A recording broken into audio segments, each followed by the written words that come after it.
Assalamualaikum warahmatullahi wabarakatuh. Perkenalkan, saya Riyadini Wahyu Utami, dosen tetap Prodi Kebidanan dan Pendidikan Profesi Bidan Stikes Aktif Yogyakarta. Pada kesempatan kali ini, saya akan menyampaikan mata kuliah asuhan kebidanan bayi, balita, dan anak prasekolah yang merupakan mata kuliah inti pada program sarjana kebidanan. Mata kuliah ini dibebani 3 SKS dengan 2 SKS teori dan 1 SKS praktikum. Gambaran mata kuliah ini adalah memberikan kemampuan kepada mahasiswa untuk mengembangkan keterampilan kebidanan pada bayi, balita, dan anak prasekolah, memberikan asuhan pada bayi, balita, dan anak prasekolah sesuai dengan kewenangan bidan, dan evidence-based midwifery yang sesuai dengan capaian pembelajaran program studi. Untuk capaian pembelajaran mata kuliah, yaitu mampu menjelaskan konsep keterampilan kebidanan pada bayi, balita, dan anak prasekolah, upaya promosi dan preventif pada bayi bermasalah dan risiko tinggi dengan parent education yang sesuai, serta pemberian obat pada bayi dan anak sesuai dengan kewenangan bidan. Untuk model pembelajaran yang digunakan pada mata kuliah ini adalah DIA atau Delivery, Interaction, dan Assessment. Untuk delivery, yaitu pemberian RPS dan kontrak kuliah pada e-kampus IAYU yang diberikan kepada mahasiswa, kemudian presentasi interaktif yang dilakukan tatap muka untuk mendukung pemahaman mahasiswa. Selain itu, juga digunakan case study, diskusi kelompok, simulasi, dan praktikum tentang asuhan bayi, balita, dan anak prasekolah. Untuk assessment, terdapat 2 macam. Untuk assessment formatif, yaitu melalui kuis dan tugas kelompok. Dan untuk assessment sumatif, yaitu melalui evaluasi ujian tengah semester dan ujian akhir semester. Selanjutnya, mari kita simak video pembelajaran asuhan kebidanan bayi, balita, dan anak prasekolah dengan materi tentang konsep pertumbuhan dan perkembangan. Bismillahirrahmanirrahim. Assalamualaikum warahmatullahi wabarakatuh. Waalaikumsalam warahmatullahi wabarakatuh. Selamat pagi semuanya. Pagi, Bu. Sehat ya? Sehat. Oke, di semester 5 ini kita akan memulai perkuliahan di mata kuliah asuhan kebidanan bayi, balita, dan anak prasekolah. Ya, kemarin sudah di semester sebelumnya kalian sudah belajar tentang persalinan dan bayi baru lahir. Sekarang masuk ke asuhan tentang bayi, balita, dan anak prasekolah. Oke, siap semuanya untuk belajar? Nah, tujuan pembelajaran kali ini adalah mampu menjelaskan konsep keterampilan kebidanan pada bayi, balita, dan anak prasekolah, upaya promosi dan preventif bayi bermasalah dan risiko tinggi, serta pemberian obat pada bayi dan anak sesuai kewenangan bidan. Dan pada pertemuan kali ini diharapkan di akhir pembelajaran mahasiswa mampu menjelaskan konsep pertumbuhan dan perkembangan manusia dari sebelum lahir hingga masa kanak-kanak berakhir. Jadi nanti di akhir perkuliahan harapannya semuanya bisa paham nih tentang konsep pertumbuhan dan perkembangan anak hingga masa kanak-kanak berakhir. Begitu ya. Nah, sebelum kita masuk ke inti dari materi, saya pengen tahu nih pengetahuan dari teman-teman semuanya sudah sejauh mana tentang bayi gitu. Jadi teman-teman bisa untuk scan barcode atau join ke menti.com dengan memasukkan kode sandi tersebut. Silakan teman-teman bisa bawa handphone ya masing-masing ya. Oke, silakan untuk bisa join ke quiz ini.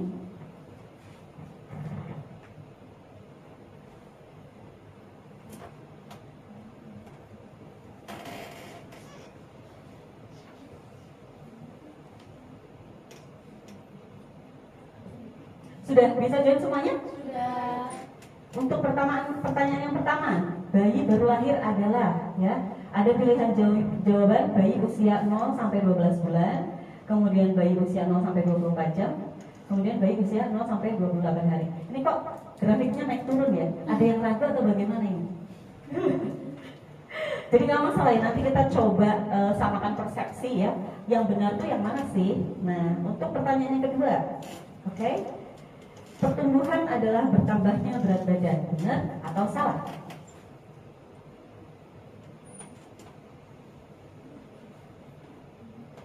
Grafiknya juga sama ya, naik turun. Yakinkan dirimu ya. Kemudian pertanyaan ketiga, hilangnya refleks pada bayi adalah contoh dari perkembangan. Sudah menjawab semuanya? Sudah? Jawaban benar sekian, jawaban salah sekian.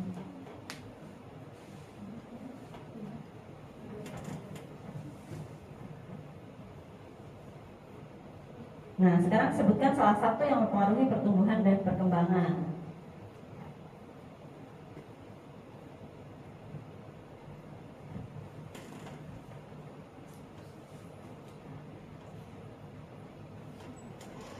Usia, nutrisi, apalagi yang lain, radiasi dan lingkungan, genetik,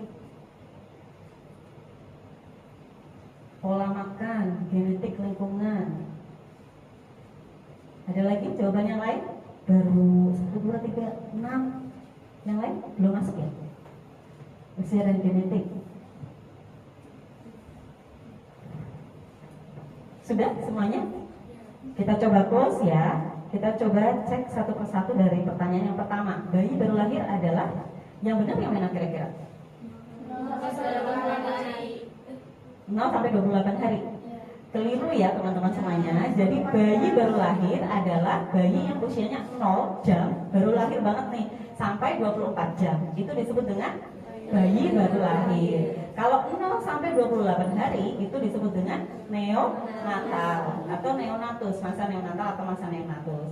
Sedangkan bayi secara keseluruhan itu dari usia 0 sampai 12 bulan. Jadi itu dibedakan ya, bayi baru lahir itu cuma sampai 24 jam. Kalau sudah lebih dari 24 jam itu disebut dengan bayi, seperti itu. Oke? Nah, pemahamannya sudah sama ya. Sekarang pertumbuhan adalah bertambahnya berat badan. Betul ya, benar. Masih ada jawaban yang keliru, 12%. Enggak masalah. Mungkin karena mikirnya kalau berat itu lebih ke samping gitu ya. Padahal yang namanya bertumbuh itu indikatornya bisa dari panjang badan juga dengan berat badan. Jadi pertumbuhan itu indikatornya ada dua, biasanya panjang badan sama berat badan. Kemudian hilangnya refleks pada bayi adalah contoh dari perkembangan. Benar atau salah? Benar. Jadi pada bayi baru lahir banyak ya muncul refleks yang ketika kita coba stimulasi atau respon biasanya dia secara tidak sadar akan memunculkan refleks tersebut. Tapi seiring dengan bertambahnya usia maka refleks itu akan menghilang. Dan ini tepat sekali ya, banyak hal terkait hal yang pada pertumbuhan dan perkembangan nanti kita coba bahas di materi ini. Oke, tepuk tangan semuanya. Terima kasih atas presentasinya. Kita kembali ke slide ya. Jadi pertumbuhan dan perkembangan bisa nampak di sini ya. Tadi jawabannya ada yang benar terkait dengan pertumbuhan itu indikatornya adalah biasanya panjang badan atau tinggi badan. Sedangkan kalau perkembangan itu indikatornya lebih ke arah kemampuan atau kematangan dari sel-sel yang ada di tubuh. Perbedaannya apa? Jadi pertumbuhan adalah perubahan dalam besar, jumlah, ukuran atau dimensi tingkat sel, organ maupun individu yang bisa diukur dengan ukuran berat seperti gram, pol, kilogram, ukuran panjang seperti sentimeter atau meter, kemudian umur tulang dan keseimbangan metabolik seperti retensi kalsium dan nitrogen tubuh. Sedangkan kalau perkembangan adalah bertambahnya kemampuan dalam struktur dan fungsi tubuh yang lebih kompleks dalam pola yang teratur dan dapat diramalkan sebagai hasil dari proses pemakanan. Jadi kalau misal kita melihat anak dia berlari, dia bertumbuh atau berkembang? Berkembang, betul. Kalau semakin hari tingginya semakin bertambah itu disebut dengan bertumbuh, betul, atau pertumbuhan. Pinter semuanya. Nah, ciri-ciri dari tumbuh kembang yang pertama adalah proses yang kontinu sejak konsepsi sampai maturitas, ya. Dan ini bisa dipengaruhi oleh faktor bawaan ataupun lingkungan. Jadi bertumbuh dan berkembang itu proses yang terus-menerus, seperti itu. Terdapat percepatan dan perlambatan dalam proses tumbuh kembang, ya, di periode tertentu. Jadi seperti pertumbuhan otak atau perkembangan otak di masa golden age period atau di 1000 kehidupan pertama bayi, gitu ya, itu perkembangan otaknya itu bisa optimal, pesat sekali, melonjak tajam. Tapi ketika dia sudah remaja menuju ke dewasa ya, dewasa awal, maka perkembangan otaknya sudah tidak bisa bertumbuh lagi gitu. Jadi ada beberapa organ yang memang pertumbuhannya itu melambat, justru terus nanti kemudian berhenti juga.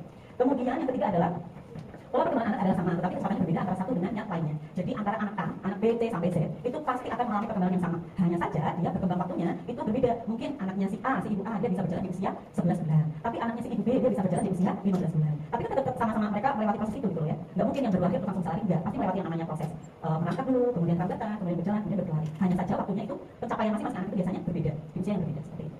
Kemudian berhubungan erat dengan materi sistem susunan saraf, ya seperti tadi. Refleks primitif akan menjelaskan seluruh gerakan politik tercapai. Jadi refleks primitif adalah gerakan spontan atau yang tidak disadari oleh bayi tersebut ketika kita mensimulasi gitu. Misalnya dengan suara yang cukup kencang atau misalnya kita memberikan jari di tangan, maka dia akan refleks menggenggam, kemudian refleks memeluk gitu ya. Kemudian ada refleks rooting atau dia mencari putih susu gitu. Nah itu akan menghilang seiring dengan bertambahnya usia bayi sampai dia menyadari bahwa dia bisa mampu menyuruh dirinya sendiri untuk melakukan hal tersebut dengan menggenggam mainan, mengambil manik gitu. Terus kemudian dia makan ya gitu. Kalau saat bayi lahir kan dia dia nggak sadar untuk membuka mulut, tapi ketika sudah berusia 6 bulan itu dia kesadarannya dia sendiri untuk membuka mulut untuk makan memenuhi kebutuhan dirinya sendiri seperti itu. Karena berhubungan dengan sistem susunan saraf yang semakin matur atau matang. Aktivitas untuk menjadi individu yang khas ya, jadi sudah mampu secara sadar melakukan apa yang dia inginkan. Dan ada perkembangan sefal kauder. Perkembangan ini itu bermula dari kepala, kemudian ke tangan sampai ke ujung gitu ya. Kita yang dimaksud dengan sefalur, kepala sama kauder ekor gitu ya. Terus, nah ini pola pertumbuhan kalau kita lihat grafiknya, tadi ya di usia 1000 pertama kehidupan, ini brain sama head ya, otak dan kepala dia bertumbuh pesat di usia, ini secara tahun ya, di usia sampai 2 tahun, ya kan, lonjak tajam. Kemudian ini general ya, reproduktif, dia akan meningkat lonjak tajam ketika dia sudah masuk pubertas di usia 12 tahun. Nah, kemudian yang limfoid, ini apa limfoid itu? Ini maksudnya adalah berkaitan dengan sel limfosit yang berkaitan dengan kekebalan tubuh. Jadi dia akan semakin meningkat seiring bertambahnya usia. Gitu. Nah, lonjakannya ada di sini di usia 12 tahun. Kemudian semakin bertambah usia semakin menurun seperti itu. Paham ya? Dan tumbuh kembang ini tentu saja tidak hanya berlaku di satu aspek saja, tapi juga berlaku di aspek intelektual, fisik dan emosional. Nah, untuk faktor-faktor yang kembang tadi sudah ada beberapa yang menjawab dan semuanya benar ya. Jadi saya kira pasti teman-teman juga merasain dan melihat, oh ternyata kalau anak yang ibunya pintar bisa menunjuk juga loh ke anaknya gitu. Ikutan lomba, olimpiade dan sebagainya. Nanti berpengaruh. Nah, ini masuk ke faktor internal seperti genetik. Usia tentu saja mempengaruhi perkembangan ya tadi. Makin usia masih anak-anak itu perkembangannya besar, berbeda dengan yang sudah dewasa. Gitu. Sedangkan untuk jenis kelamin ada beberapa penelitian menyebutkan bahwa anak laki-laki proses perkembangan itu lebih cepat dibandingkan anak perempuan. Tapi juga ada referensi yang menyebutkan bahwa anak perempuan perkembangannya juga lebih cepat dibandingkan anak laki-laki. Jadi seimbang. Semuanya tergantung sama stimulasi sebenarnya ya. Terus kemudian ini ras, etnik dan bangsa. Kita bisa lihat kalau orang Indonesia ya zaman dulu sama zaman sekarang agak berbeda. Tapi kalau dibandingkan dengan orang luar negeri yang rasnya berbeda dengan kita, tinggi badannya pasti kelihatan berbeda ya. Nah ini pengaruh dari ras, etnik dan bangsa ternyata mempengaruhi pertumbuhan dan mungkin juga perkembangan seperti itu. Kelainan kromosom. Kelainan kromosom di sini contohnya seperti apa? Contohnya adalah anak-anak yang punya kelainan kromosom seperti sindrom Down, sindrom Turner gitu ya. Untuk sindrom Down biasanya memang mereka memiliki gangguan perkembangan mental gitu dan berlaku kadang-kadang. Terus kalau sindrom Turner ya yang hanya punya satu X gitu ya, kalau namanya X ya, kalau cuma X, nah berarti dia untuk reproduktif itu biasanya ada gangguan. Maka anak dengan sindrom Turner biasanya gangguannya adalah infektivitas gitu. Keluarga, nah ini terkait sama pola asuh. Anak yang sering distimulasi, sering diajak bicara, sering diajak bermain gitu ya, akan lebih cepat mencapai kemampuan perkembangan sesuai usianya dibandingkan anak yang cuma didiemin aja gitu. Yang disuruh kalau ibunya sibuk ngapain dia scroll sosial media gitu, sedangkan anaknya cuma diem aja gitu ya. Itu tentu saja akan berbeda hasilnya dengan anak yang rajin distimulasi seperti itu. Nah kalau faktor eksternal tentu saja gizi ya, itu mempengaruhi. Anak yang terpenuhi gizinya sesuai usia tentu saja itu pasti akan mendukung perkembangan sama perkembangan. Berbeda dengan anak yang kurang gizi, pasti dia juga akan terjadi gangguan pertumbuhan atau perkembangan gitu. Karena apa? Karena anak yang kurang gizi biasanya mudah terpapar infeksi atau mudah sakit. Anak yang mudah sakit pasti dia akan mengobati dirinya sendiri atau dari tubuhnya sendiri untuk memperbaiki kerusakan-kerusakan yang ada di tubuhnya. Maka untuk proses pertumbuhan perkembangan tenaga gara-gara dia untuk memperbaiki tubuhnya sendiri gitu. Sedangkan toksin atau zat kimia itu ya, contohnya adalah ketika ibu hamil masa prenatal ya, itu ibu terpapar sama zat-zat kimia yang berbahaya, entah itu dari skincare yang sekarang marak ya, banyak sekali happening gitu ya, tapi kan kita nggak tahu nih aman atau enggaknya, atau mungkin dengan obat-obatan yang mungkin dikonsumsi tanpa advice dari tenaga kesehatan. Itu bisa mempengaruhi proses organogenesis, proses perkembangan janin gitu ya. Kemudian endokrin. Endokrin contohnya berarti kelainan, bukan kelainan, tapi gangguan sistem hormonal. Anak yang dia punya hipotiroid atau hipertiroid tentu saja akan mempengaruhi proses metabolisme secara keseluruhan. Ya, jadinya tentu saja akan mempengaruhi pertumbuhan dan perkembangan. Kemudian radiasi, kelainan imunologi ini sama ya. Jadi seperti anak-anak yang kekebalan tubuhnya menurun atau dia punya gangguan imunologi autoimun dan lain sebagainya itu juga mempengaruhi. Komplikasi persalinan, kalau persalinan itu ada komplikasi entah itu distosia bahu gitu ya, akhirnya ada intervensi yang berlebihan pada saat proses persalinan, itu juga bisa menyebabkan anak mungkin tidak sengaja cedera dan pada akhirnya proses untuk perkembangannya juga terganggu seperti itu. Oke, ini faktor-faktor mempengaruhi tulang tadi sudah disebutkan semuanya ya oleh teman-teman. Sampai di sini ada pertanyaan? Oh iya, boleh. Saya Cindy. Lalu ingin bertanya, di sini kan ada faktor yang mempengaruhi tumbang ya Bu ya. Di eksternal itu ada radiasi. Emang apa sih Bu pengaruh radiasi itu untuk tumbuh dan kembang? Untuk tumbuh kembang gitu ya. Karena sekarang banyak sekali ya, hampir semua orang, anak-anak pun juga sekarang sudah memegang handphone gitu ya. Jadi memang semuanya sudah terpapar yang namanya gadget ataupun radiasi. Tapi radiasi itu sebenarnya dibagi menjadi dua, ada radiasi pengion sama radiasi non pengion. Kalau radiasi pengion itu contohnya adalah nuklir. Jadi untuk daerah yang sedang perang dan lain sebagainya gitu ya, rentan sekali untuk terjadinya mutasi genetik gitu. Jadi apalagi kalau ibunya itu masih proses trimester 1 gitu. Jadi gangguan atau kelainan kongenital yang mungkin muncul saat kelahiran itu peluangnya sangat tinggi gitu. Sedangkan untuk radiasi non pengion gitu ya, contohnya adalah radiasi gadget, radiasi laptop, radiasi yang seperti itu ya, itu pengaruhnya adalah ke regulasi emosi. Biasanya kita jadi mudah emosi, kemudian gangguan perilaku gitu ya, karena ketidakkonsentrasian kita dalam suatu hal seperti itu. Itu pengaruh radiasi terhadap perkembangan. Gitu ya? Jelas, Cindy? Jelas, Ibu. Oke, kita lanjutkan materi selanjutnya. Lanjut. Oke. Nah, sekarang ke psikologi perkembangan sesuai usia. Nah, kita mulai dari sebelum lahir atau masa prenatal. Ya. Mulai dari periode terminal. Ada periode embryonic sama periode fetal. Di periode terminal adalah periode yang berlangsung selama 2 minggu pertama setelah konsepsi. Jadi setelah bertemunya sel sperma dan sel ovum. Kemudian di periode ini juga terjadi pembentukan sel atau pembelahan sel dan migrasi atau penempelan hasil konsepsi di endometrium. Kemudian berlanjut di periode embryonic yaitu di 2 sampai 8 minggu setelah konsepsi. Kecepatan diferensiasi meningkat sistem pembentukan sel terbentuk seperti amnion, plasenta, tali pusat, organ mulai tangkap. Dan ini di periode embryonic organ berisi sangat dipengaruhi oleh perubahan lingkungan. Terutama tadi ibunya harus dijaga benar apa-apa yang masuk ke dalam tubuh si ibu. Yang baru pernah oleh wanita itu mengalami juga ya skincare itu. Periode fetal yaitu setelah 2 bulan konsepsi hingga bulan ke-9. Nah, di sini janinnya semakin aktif. Nah, justru janin yang aktif itu adalah tanda bahwa janinnya itu dalam keadaan yang sehat, tumbuh kembangnya baik seperti itu. Untuk periode prakelahiran yaitu perkembangan otak adalah aspek yang paling luar biasa dalam periode prakelahiran ya. Sama tadi sampai dengan 1000 pertama kehidupan. Apakah teratogen mungkin tidak menyebabkan cacat lahir fisik, namun dapat mengganggu perkembangan otak dan mempengaruhi fungsi kognitif dan perilaku. Walaupun dia terpapar teratogen pada masa kehamilan atau di masa janin gitu ya, dan lahirnya alhamdulillah selamat gitu ya, komplit semuanya, tapi ternyata kemungkinan ada gangguan perkembangan otak dan mempengaruhi fungsi kognitif dan perilaku gitu. Terus kemudian paparan tersebut itu juga dipengaruhi oleh besarannya dosis gitu ya. Semakin banyak paparannya berarti efek buruknya juga semakin besar. Kerentanan genetik, metabolisme ibu, jadi ada sensitivitas tertentu pada seseorang waktu paparan ya. Kalau misalnya trimester 1 ini sangat berbahaya, obat-obatan tanpa resep, obat-obatan psikoaktif, ketidakcocokan jenis darah ya, entah itu RH gitu ya, itu bisa mempengaruhi pertumbuhan dan perkembangan. Bahaya lingkungan, bahaya lingkungan itu juga kalau pada proses prenatal ibunya dalam kondisi tadi peranan atau mungkin di tempat yang dekat sanitasi yang buruk, itu akan mempengaruhi perkembangan perkembangan dari janin sendiri. Kemudian perkembangan manusia 0 sampai 2 minggu atau pasca kelahiran. Di sini mulai terjadi kehidupan baru pada seseorang dan akan terjadi proses adaptasi semua sistem organ tubuh. Dimulai dari aktivitas pernapasan, pertukaran gas dengan frekuensi pernapasan, perubahan ukuran jantung menjadi lebih besar dibandingkan dengan dada. Kemudian gerakan bayi yang mulai meningkat untuk memenuhi kebutuhan gizi. Nah, ini masa yang harusnya sudah berakhir, kita mulai di usia 29 hari sampai dengan 1 tahun. Pada usia 1 sampai 4 bulan, bila gizi anak bayi maka perkiraan berat badan akan mencapai 700 sampai 900 bulan. Kita harus pastikan ya, sebagai bidan harus memastikan bahwa ibu memberikan ASI secara eksklusif sampai dengan 6 bulan. Kemudian usia 4 sampai 6 bulan, rata-rata berat badan akan 500 sampai 600 gram per bulan. Ini harus disesuaikan dengan usianya. Kalau usianya masih 6 bulan, masih belajar makan, maka pemberian makannya jangan langsung padat, tapi dibikin encer terlebih dahulu gitu. Nanti semakin bertambah usia, nanti bertambah teksturnya, semakin kental, baru nanti 1 tahun sudah bisa makanan keluarga gitu. Untuk usia 12 bulan, pada usia ini pertumbuhan berat badan dapat mencapai 3 kali lipat berat badan. Ini yang normal ya. Jadi kalau misalnya kita cek, ditimbang bayinya 1 bulan kok berat badannya stuck gitu ya, berarti kita harus cari tahu nih penyebabnya apa. Apakah memang karena dia terpapar infeksi atau mungkin karena memang kekurangan nutrisi gitu ya. Kita harus cek. Jangan sampai itu dibiarkan berlarut-larut gitu ya. Karena untuk proses bertumbuh dan berkembang itu butuh energi yang banyak. Kalau energinya kurang, asupan nutrisinya juga kurang, itu nanti akan mempengaruhi perkembangan perkembangan. Kemudian di tahap pasca-natal atau mulai dari 1 sampai 2 tahun itu anak akan mengalami beberapa perlambatan dalam pertumbuhan fisik. Pada tahap kedua, anak hanya mengalami kenaikan berat badan sekitar 1,5 sampai 2,5 kg dan penambahan tinggi badan 6 sampai 10 cm. Jadi berbeda dengan di usia 1 tahun ke bawah ya. Kalau mulai 1 tahun ke atas itu proses pertumbuhannya semakin lambat. Karena nggak mungkin ya pertumbuhan tiba-tiba langsung nambah 10 cm di usia 1 tahun itu nggak ada. Prosesnya bertumbuh tapi perlahan. Konsep psikologi pada masa kanak-kanak atau early childhood 2 sampai 6 tahun merupakan masa kanak-kanak atau usia prasekolah. Anak berusaha mengendalikan lingkungan dan mulai belajar menyelesaikan diri secara sosial. Jadi di masa ini anak sudah mulai mandiri, tidak bergantung dengan orang tua ataupun pengasuh. Akhir masa kanak-kanak adalah periode terjadi kematangan sosial dan masa remaja pun dimulai. Perkembangan utama pada masa ini adalah sosialisasi. Jadi penting untuk anak-anak itu diajarkan kenal sama lingkungan sekitar, jangan sampai selalu bergantung sama orang tuanya. Jadi ketika ditinggal orang tuanya gitu ya, cuma beberapa meter dia balita terus rewel nangis, itu menunjukkan ketidakmandiriannya dia dalam bersosialisasi. Padahal aspek sosialisasi kemandirian itu juga merupakan hal penting dalam proses pertumbuhan dan perkembangan. Begitu. Terus untuk anak usia 6 sampai 12 tahun ya, ini sudah pasti anaknya sudah lari sana kemari, sudah banyak biasanya ya. Nah, tubuh si anak pada usia ini akan berubah menjadi tubuh orang dewasa. Nah, menurut Piaget ini ya, itu ada 4 aspek yang mempengaruhi pertumbuhan dan perkembangan pada usia 6 sampai 12 tahun. Ada aspek kognitif, aspek fisik, aspek bahasa, dan aspek sosial emosional. Itu. Nah, sekarang waktunya untuk berdiskusi. Sekarang kita buat kelompok ya. Masing-masing ada 4 kelompok, jadi ini ada 4 baris, silahkan dibuat masing-masing baris 1 kelompok. Saya tunjuk aja ya, biar cepat. Untuk kelompok 1 silahkan mencari tahu tentang perkembangan pada usia 6 sampai 12 tahun dari segi aspek kognitifnya. Kira-kira apa sih yang berkembang gitu atau bertumbuh Terus kemudian di aspek fisik untuk kelompok 2, baris yang kedua ya. Terus kemudian di kelompok 3 ada aspek bahasa, dan kelompok 4 aspek sosial emosional.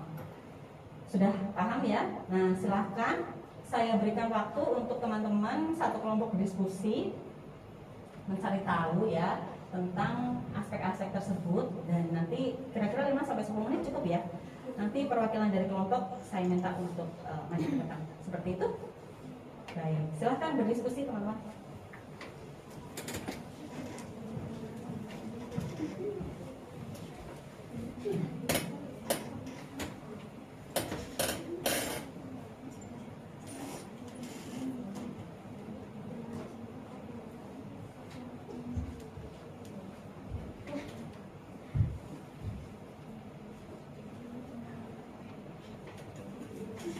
Mungkin salah satu bisa menulis gitu ya di catatan atau di mana? Di buku atau di handphone cukup? Generasi Z ya. Apa-apa sekarang pakai gadget.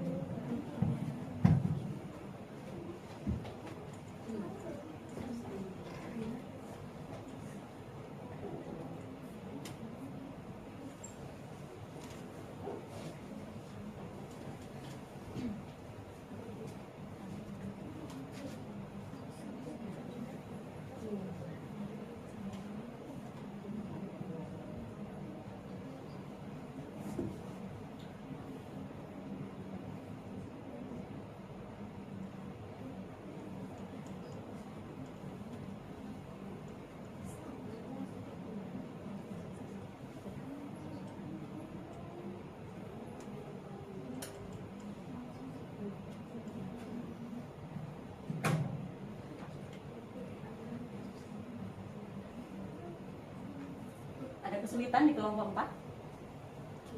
Tidak ada, sudah ketemu literasinya. Kalau kelompok 3 gimana? Sudah ketemu. Mana nih?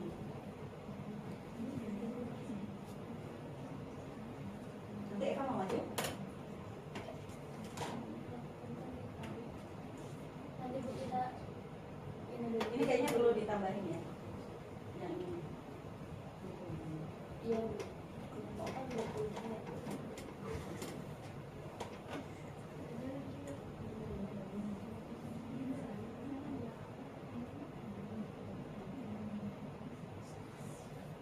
Ini maksudnya apa nih? Ini coba dicari tahu nih. Industrial sama versus impunitas. Kelompok 2 ya? Sudah? Fisik ya? Jadi udah kelihatan ya mana-mana.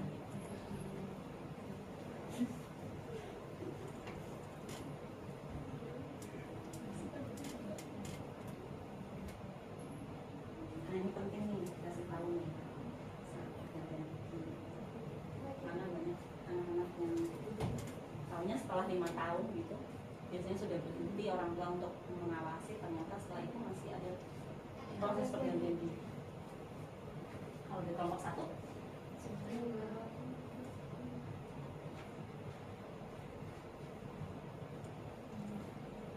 ini coba ditambahkan ya. Sip.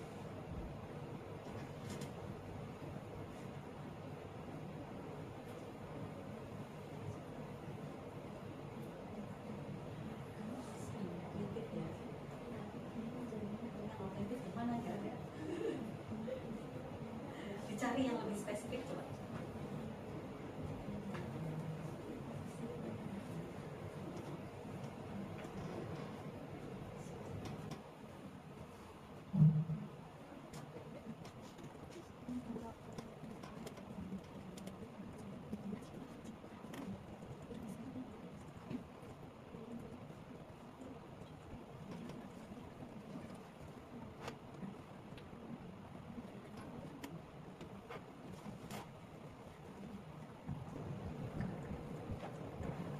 Gimana? Sudah selesai semuanya?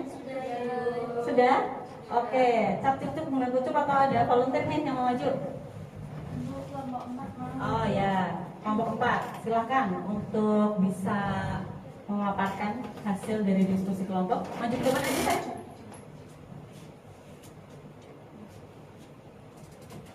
Jadi di sini saya akan mempresentasikan hasil diskusi dari kelompok 4 tentang aspek sosial emosional. Nah, jadi yang kita dapat itu anak usia 6 sampai 12 tahun akan memasuki tahap industrial dan inferioritas. Nah, jadi tahap industrial itu adalah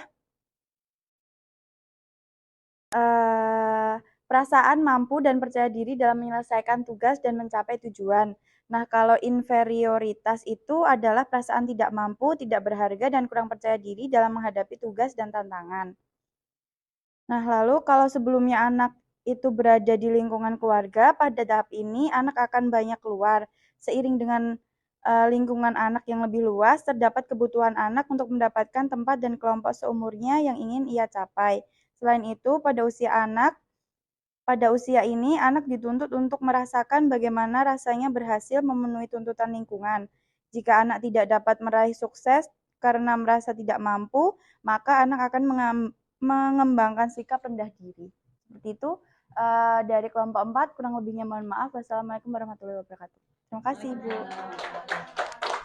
Ya, untuk aspek sosial emosional pada 6 sampai 12 tahun itu biasanya anak akan memasuki tahap industrial sama inferioritas. Jadi anak-anak merasa mampu, nggak mampu gitu ya.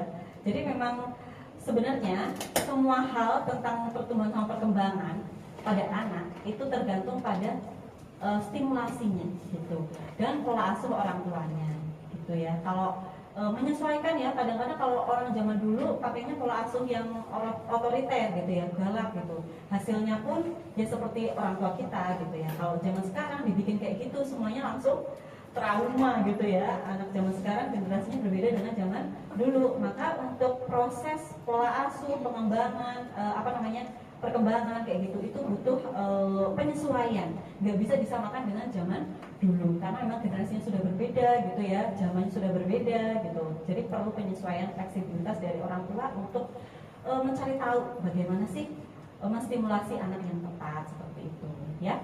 Sampai di sini untuk materi pertumbuhan sama perkembangan sudah jelas semuanya. Jadi kesimpulannya itu tadi ya, masing-masing anak pasti akan mengalami pertumbuhan dan perkembangan yang sesuai usianya. Itu tergantung dari bagaimana cara kita menstimulasi. Ya, kalau anak-anak itu dia tidak distimulasi, tidak dipenuhi nutrisinya sesuai usia, maka kemungkinan adanya gangguan pertumbuhan dan perkembangan itu akan ada gitu ya. Jadi untuk para orang tua, kita sebagai bidan perlu ngasih tahu, mengedukasi bahwa pola asuh itu penting ya. Pendampingan pada anak pada proses pertumbuhan dan perkembangan itu penting. Jadi jangan biarkan anak itu belajar sendiri tanpa ada pendampingan.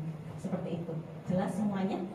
Nah, untuk lebih jelasnya lagi ya, biar kita makin matang lagi, silahkan nanti teman-teman semuanya meringkas materi kuliah hari ini gitu ya, ditulis, diketik, kemudian nanti diupload di e-kampus gitu. Untuk pertemuan selanjutnya terkait dengan upaya promotif preventif dan deteksi dini sama screening, bagaimana pertumbuhan dan perkembangan anak, apakah sudah sesuai usia atau belum, nanti bisa dicek sebelumnya di e-kampus si Ayu gitu ya. Jangan lupa tugasnya diupload ya. Kita deadline biar nggak terlalu lama, 24 jam aja. Jadi besok siang sudah harus terupload. Nanti saya kasih timer. Begitu ya, sudah jelas semuanya? Sudah, Bu.